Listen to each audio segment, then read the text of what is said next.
সবাই hello everyone, good morning, welcome back to my channel. বলো তোমরা সবাই কেমন আছো? আশা করি তোমরা সবাই খুব ভালো আছো, সুস্থ আছো। আমরাও খুব ভালো আছি। তো ফাইনালি সরস্বতী পুজোর ব্লগটা এখন তোমাদের সঙ্গে শেয়ার করতে চলেছি। সরস্বতী পুজোর দিন সকালবেলা দুজন চলে এসেছিলো আমাকে জ্বালাতে। ওদেরকে আমি বলেছিলাম সকাল সকাল আসতে, আর কি যে আমি ভুল করে একটা মেকআপ কোর্স করে ফেলেছিলাম। মোটামুটি কিছু হলেই ওদের দুজনকে সাজিয়ে দিতেই হবে, প্রচণ্ডভাবে জ্বালায়। আর ওদেরকে আমি বলে দিয়েছিলাম যে সকাল 6:30 থেকে 7টার মধ্যে চলে আসতে, কারণ আমাকেও স্কুলে যেতে হবে। সকাল সকাল আমি উঠে স্নান টান করে নিয়েছিলাম, কিন্তু ওর দুজন আস্তে আস্তে 8টা, 8:30 বাজিয়ে দিয়েছে। এবার 8:30টার সময় আমি ওদেরকে রেডি করব না নিজে রেডি করব কিছুই বুঝতে পারছিলাম না। আর আমি একটা সাদা লাল শাড়ি পরে নিয়েছিলাম, আর এদিকে দেখো দুজনকে দুই দিকে দুটো চেয়ারে বসিয়ে দুজনকে একসঙ্গেই মেকআপ করাচ্ছিলাম। তো যতটা পারা যায় তাড়াহুড়োর মধ্যে হালকার উপরে করিয়েছিলাম ওদের মেকআপ। আর আমি ফার্স্টে এই সাদা লাল শাড়িটা পরবো বলে সাদা লাল শাড়ি পরেছিলাম। আর আজকে আমাদের স্কুলের সবাই সাদা লাল শাড়ি পরে যাবে, কিন্তু পরে আমি এই শাড়িটা আমার পরার পরে মনে হয়েছিল যে ঠিকঠাক লাগছে না, মানে আমার নিজেরই ভালো লাগেনি। তো তারপরে আমি শাড়িটা আবার চেঞ্জ করে অন্য একটা শাড়ি পরেছিলাম। তো যাই হোক, পুরো ব্লগটা দেখতে থাকো, আর কি করেছি না করেছি সারাদিন সবটা তোমাদের সঙ্গে শেয়ার করব। এখন দেখো দুজনের এখন সাথীকে আমি ফাউন্ডেশন লাগিয়ে দিয়েছি। আগে ময়েশ্চারাইজার দিয়েছি, প্রাইমার, তারপর ফাউন্ডেশন। এখন সুমিকে ফাউন্ডেশন লাগাচ্ছি। তো এইরকম দুজনকে দুপাশে বসিয়ে আমি যেভাবে মেকআপ করছি, মানে দেখেই মনে হচ্ছে না বিশাল একটা মেকআপ আর্টিস্ট হয়ে গেছি। তো এরকম কিছুই না। তো যাই হোক, আর আমি যে স্নান করে নিয়েছিলাম মাথায় জল টল দিয়ে, ওই হেয়ার ড্রায়ার দিয়ে যে হেয়ারটা যে ড্রাই করব, তো সেটাও হয়ে ওঠেনি। শেষে খুব তাড়াহুড়োর মধ্যে আমি রেডি হয়ে গেছিলাম। তো চলো এখন দুজনকে রেডি করে দিই। আর সামসামি পরেছিল তোমার ওই হ্যান্ডলুম ওই ব্লু কালারের শাড়িটা, যেটা তোমার মিশো থেকে নিয়েছিল। আর ব্লাউজটা তোমার ওই পিস এনে তোমার ওটা বানানো হয়েছিল। আর সাথী যেই শাড়িটা পরেছে ওটা একটা ঢাকাই হোয়াইট আর পিঙ্ক কালারের, ওই শাড়িটা আমার নতুন শাড়ি। তো ও ফার্স্টেই পরলো। তো যাই হোক, ওই দুজনকে এখন কিভাবে রেডি করি তোমরা দেখতে থাকো। আর তোমরা কিভাবে সরস্বতী পুজোটা কাটিয়েছো অবশ্যই কমেন্ট করে জানাবে। একদিকে 14ই ফেব্রুয়ারি ছিল, আর একদিকে তোমার বাঙালিদের ভ্যালেন্টাইন্স ডে, সরস্বতী পুজো। তো এদেরই তো এখন দিন। তো সরস্বতী পুজোতে সেজে গুজে বেরোবে, আবার একদিকে ভ্যালেন্টাইন্স ডে, ওদের ব্যাপার স্যাপারই আলাদা। তো যাই হোক, যতটা পেরেছি হালকার উপরে, দিনের বেলা তো তো লাইট মেকআপ করে দিয়েছিলাম। তো আর কি বলতো, সাথীকে যেমন পারি ওকে মোটামুটি মেকআপ করে দিলে ওর কোনো সমস্যাই থাকে না।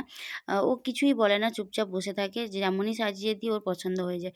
কিন্তু সুমি প্রচণ্ডভাবে খুঁতখুঁতে, দিদি এটা এইরকম কেন হলো, দিদি ওই রকম কেন হলো, এটাকে এইভাবে করতে হবে।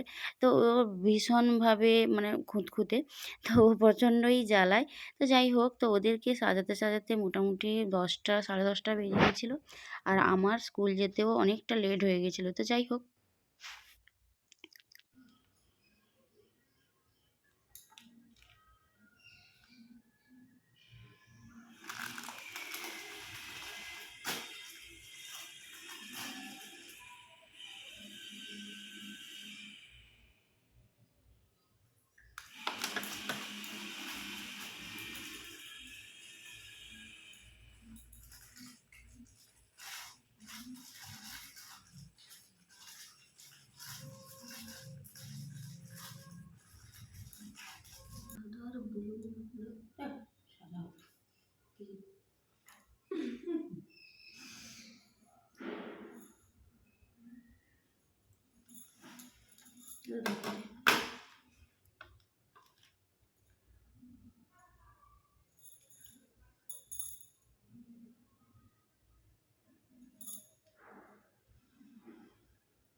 ফাইনালি এখন দুজনের সাজ কমপ্লিট। আর সাথীকে দেখো হোয়াইট পিঙ্ক শাড়িতে, ওকে সত্যিই খুব সুন্দর লাগছিল।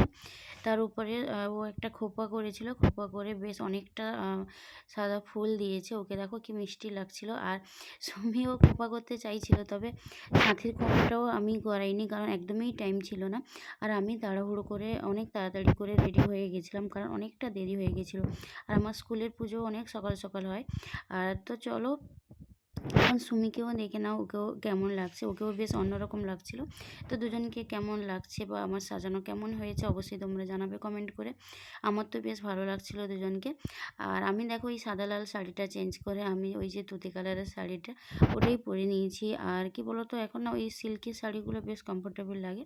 তো এখন বাড়ি থেকেও বেরিয়ে পড়েছি। তো এর মধ্যে রাস্তার মধ্যে দাঁড়িয়ে সুমি আমার কয়েকটা ফটো তুলে দিচ্ছিল।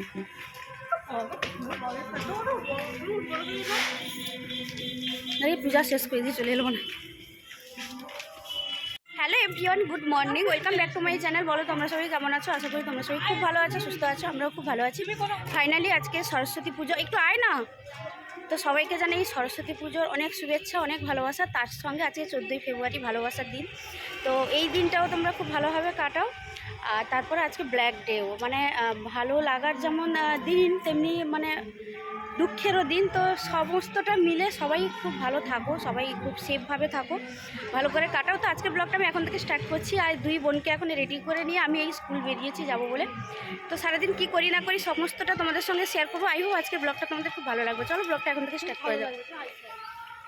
স্কুল ঢুকতে ঢুকতে আমার অনেকটাই লেট হয়ে গেছিলো। স্কুলে এসেই দেখি পুজো মোটামুটি কমপ্লিট। আর এখন সবাই মিলে অঞ্জলি দেবে। একবার অলরেডি অঞ্জলি দেওয়া হয়ে গেছে, মানে বাচ্চাদের দেওয়া হয়ে গেছে। তো তারপরে কিছুজন আবার বসে গেছিলো বাচ্চারা। তো আর আমার স্কুলের সবাই মোটামুটি সাদা লাল শাড়ি পরে এসেছিলো, সবাই বলতে দিদিমণিরা। তো আমি শুধু আলাদা শাড়ি পরেছিলাম।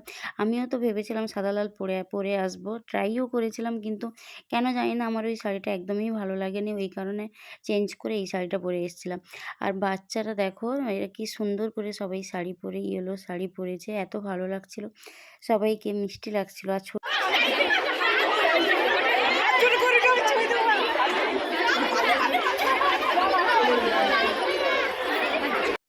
আমরাও সবাই অঞ্জলি দিয়ে নিয়েছিলাম। তো তারপরে কিছুজন বাকি থেকে গেছিলো ক্লাস 10-এ যারা, মানে এইবার যারা মাধ্যমিক দিয়েছে।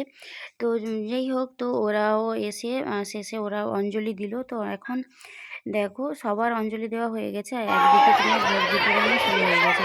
আর এইদিকে আমার চোখটা পুরো যেন কেমন একটু কালো কালো হয়ে গেছিলো, কাজে মেটে গেছিলো না কেমন হয়েছে বুঝতেও পারিনি। কারণ এত তাড়াহুড়োর মধ্যে সবাই হচ্ছে যে চশমা ছাড়া তো, এবং সব কিছু যেন এদিক ওদিক হয়ে যাচ্ছিলো।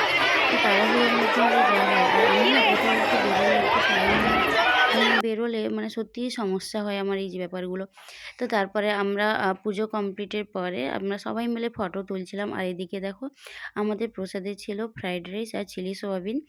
তো এই বছর প্রতি বছর খিচুড়িই হতো, কিন্তু এই বছর একটু অন্যরকম চিন্তাভাবনা করেছিলাম। তো বাচ্চারাও খুব খুশি হয়েছে, সবাই বেশ মানে মোটামুটি খেয়েছে। তো বাইরে থেকেও যারা অনেকে আসেন যেহেতু, তো সবাই মিলে মোটামুটি প্রসাদ খেয়েছে। আর একদিকে তোমার ভোগও দেওয়া হয়। তো অনেক রকমের, মানে সেই লুচি, সুজি, তারপর ফল থেকে শুরু করে সমস্ত কিছু। তো ওই ভোগের থালাটা এলে আর আমরা না ওয়েট করে থাকি, প্রতি বছরই এটা হয়। সবাই মিলে ওয়েট করে থাকি কখন ভোগের থালাটা বেরোবে। তো ভোগে দেখো 5 রকমের ভাজা, তারপর তোমার লুচি, তারপর আরও অনেক কিছুই ছিল। মালপোয়া থেকে শুরু করে অনেক কিছু ছিল। আর ওইটা পুরোটাই মোটামুটি আমাদের সবারই খাওয়া-দাওয়া হয়। তো ওইটা নিয়ে আমরা ওয়েট করে থাকি ওই ভোগের থালাটা কখন বেরোবে। তো যাই হোক, আর এদিকে দেখো ফল প্রসাদও ছিল, সবাই মিলে আমরা খেয়েছি আর খুব এনজয় করেছি।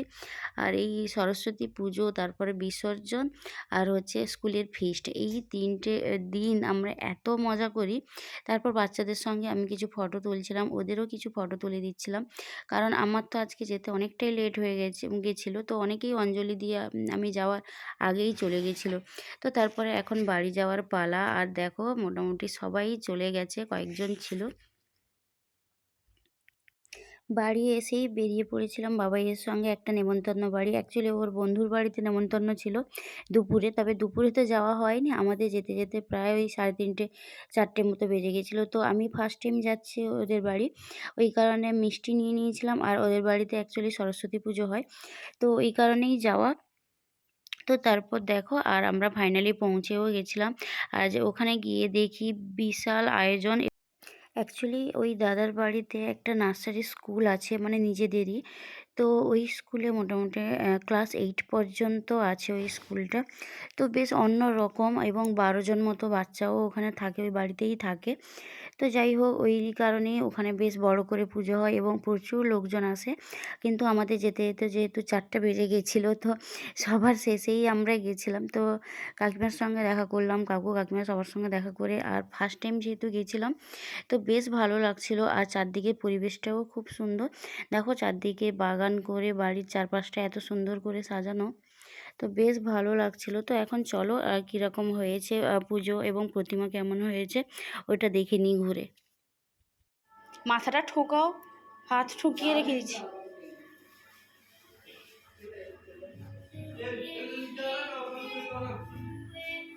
এটা 8 পর্যন্ত স্কুল, হ্যাঁ, নার্সারি স্কুল। কিন্তু দিনের শুরুটাই হয়েছিল লেট করে, ওই কারণে আমরা সব জায়গায় যাচ্ছিলাম লেটে। তো যাই হোক তারপরে প্রতিমা দর্শন করলাম, আর প্রতিমাটা খুব সুন্দর হয়েছিল। প্রতিমা দর্শন করে আমরা চলে গেছিলাম খাওয়ার টেবিলে, আর আমরাই ছিলাম একদম লাস্ট।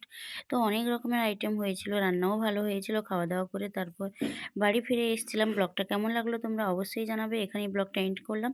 যদি ভালো লাগে please do like, comment, subscribe. সবাই খুব ভালো থাকো, সুস্থ থাকো, টাটা।